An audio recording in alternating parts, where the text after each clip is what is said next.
संविधानाच्या जागराचा हा कार्यक्रम ठेवलेला आहे सर्व कार्यकर्त्यांनी। मी वेळ देतानाच असं सांगितलं होतं की संविधानाचा जागर आहे, चांगली गोष्ट आहे, परंतु मी आयोजकांना वेळ देतानाच सांगितलं होतं जर चौकात कार्यक्रम असेल तर मी 5 मिनिटाच्या वर बोलणार नाही, कारण मी इथे आल्यानंतर लगेच इथला PM 2.5 चेक केलेला आहे, जो 160 दाखवतोय, ते अनहेल्थी आहे। म्हणजे तुमचं आयुष्य, माझं आयुष्य हे पणाला लागलेलं आहे। त्यामुळे भविष्यात सुद्धा चळवळीतल्या सर्व कार्यकर्त्यांनी आपले कार्यक्रम बंदिस्त हॉलमध्ये आणि AC मध्ये घेत चला, जेणेकरून आपण जगलो तर पुढच्या लढाई लढू शकतो, पण जगलं पाहिजे। आणि या शहरामध्ये आता सर्वात मोठा प्रश्न हा या वायू प्रदूषणाचा आहे। संविधानाने आपल्याला जे संविधानिक अधिकार दिलेले आहेत त्या अधिकाराचा वापर करून आपण आपल्या आरोग्यासाठी लढलं पाहिजे।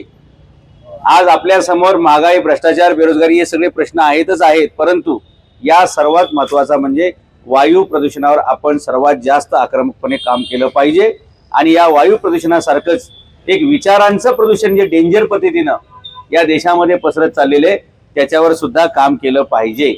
डॉक्टर बाबासाहेब आंबेडकरांनी आम्हाला सांगितलेलं काय आहे आणि आम्ही ते कशा प्रकारे लोकांसमोर मांडतो याच्यावर लोकांचं भविष्य अवलंबून आहे।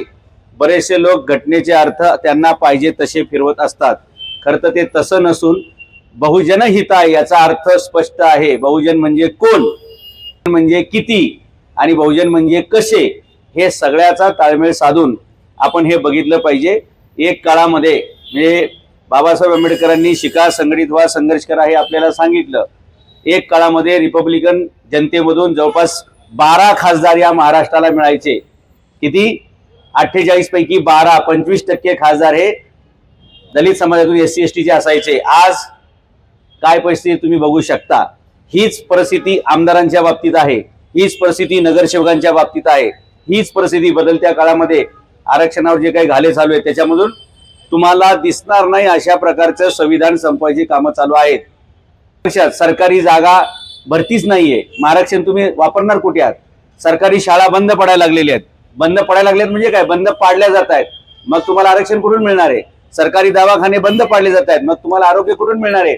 आणि एक विशिष्ट पद्धतीनं राजकीय डावपेच टाकत या देशातील सर्व शाळा टप्प्याटप्प्याने बंद करणे